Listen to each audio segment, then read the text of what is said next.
নমস্কার, সনাতন ধর্মকথা চ্যানেলে আপনাদের সবাইকে স্বাগত। আজ শ্রাবণ মাসের ৩২ তারিখ মঙ্গলবার, শুক্লাপক্ষের ষষ্ঠী তিথি। মহাভারতের বন পর্বের ৩য় অধ্যায়ের প্রথম অংশ। সূর্যের উপাসনায় ধৌমের উপদেশ পর্ব শুরু করব। নারায়ণং নমস্কৃত্য নরং চৈব নরোত্তমং দেবীং সরস্বতীং ব্যাসাং ততো জয়মুদীরয়েৎ। ঋষি বৈশম্পায়ন বললেন, শৌনকের কথা শুনে রাজা যুধিষ্ঠির ভাইদের সামনে পুরোহিতদেরকে সম্বোধন করে বললেন, হে ভগবান, বেদ পারক ব্রাহ্মণগণ আমাদের সঙ্গে যাচ্ছে। আমি অত্যন্ত দুঃখী, দান শক্তি আমার নেই, এদের পালন করব কিভাবে? আমি অত্যন্ত অসমর্থ, কিন্তু পরিত্যাগও করতে পারছি না। এখন আমার কি করা উচিত? ধার্মিক প্রবর ধৌম কিছুক্ষণ ধর্ম অনুগত উপায় চিন্তা করে যুধিষ্ঠিরকে বললেন, প্রথমে ভূত সকল উৎপন্ন হয়ে ক্ষুধায় অত্যন্ত কাতর হতে লাগল। তখন ভূত প্রসবিতা সূর্যদেব করুণা করে উত্তরায়ণে গমন করে নিজের রশ্মি দ্বারা তেজ এবং রস উদ্ধৃত করে দক্ষিণায়নে ফিরে গিয়ে পৃথিবীতে জন্মগ্রহণ করলেন। সূর্যদেব ভূমিতে জন্মগ্রহণ করলে চন্দ্রদেব আকাশ থেকে তেজ উদ্ধৃত করে জল দিয়ে ঔষধি সৃষ্টি করলেন। তারপর বাজ সকল নির্গত হল।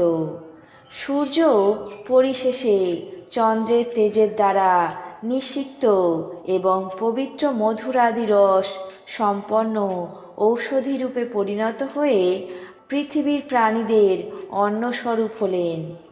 এই সূর্যাত্মক অম্ল প্রাণীদের প্রাণ ধারণের উপায়।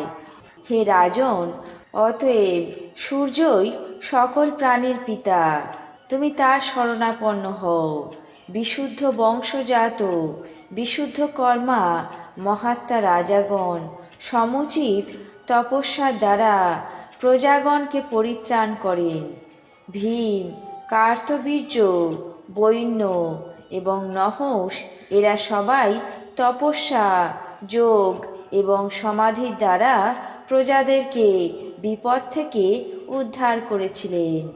হে ধর্মাত্মা, তুমিও বিশুদ্ধ হয়েছ। এখন তপস্যা করে ধর্মত ব্রাহ্মণদের ভরণ পোষণ করো। রাজা জন্মেঞ্জয় ঋষি বৈশম্পায়নকে জিজ্ঞাসা করলেন, হে মহর্ষি, কিভাবে কুরুবংশের চূড়ামণি রাজা যুধিষ্ঠির ব্রাহ্মণদের জন্য সূর্যদেবের আরাধনা করেছিলেন? ঋষি বৈশম্পায়ন বললেন, হে মহারাজ, মহাত্মা ধৌম কুন্তিপুত্র যুধিষ্ঠিরকে সূর্যদেবের যে 108 নাম বলেছিলেন তা বলছি শুনুন। আপনি দেহ মনে শুদ্ধ হয়ে শুনুন। সূর্যের 8তর শতনামগুলি হল ওম সূর্য, আর্যমা, ভগ, ত্বষ্টা, পূষা, অর্ক, সবিতা, রবি, গভস্তিমান, অজ, কাল, মৃত্যু, ধাতা, প্রভাকর, পৃথিবী, জল, তেজ, আকাশ, বায়ু, সোম, বৃহস্পতি, শুক্র, বুধ, অঙ্গারক, ইন্দ্র, বিবস্বান, দীপ্তাংশু, সূচি, শৌরি, শনৈশ্চর, ব্রহ্মা, বিষ্ণু, রুদ্র, স্কন্দ, বরুণ, যম, বৈত্যুদাগ্নি, জঠরাগ্নি, ঐন্ধ্রাগ্নি, তেজপতি, ধর্মধ্বজ, বেদকর্তা, বেদাঙ্গ, বেদবাহন, সত্য, ত্রেতা, দাপর, কলি, কলা, কাষ্ঠা, মুহূর্ত, খপা, জাম, ক্ষণ, সংবৎসরকর, অসত্য, কালচক্র, বিভাবসু, ব্যক্তাব্যক্ত, পুরুষ, শাশ্বত, যোগী, কালাধ্যক্ষ, প্রজাধ্যক্ষ, বিশ্বকর্মা, তমনুদ, বরুণ, সাগর, অংশ, জীমূত, জীবন, অরিহা, ভূতাশ্রয়, ভূতপতি, স্রষ্টা, সংবর্তক, বহ্নি, সর্বাদি, অললুপ, অনন্ত, কপিল, ভানু, কামোদ, জয়, বিশাল, বরদ,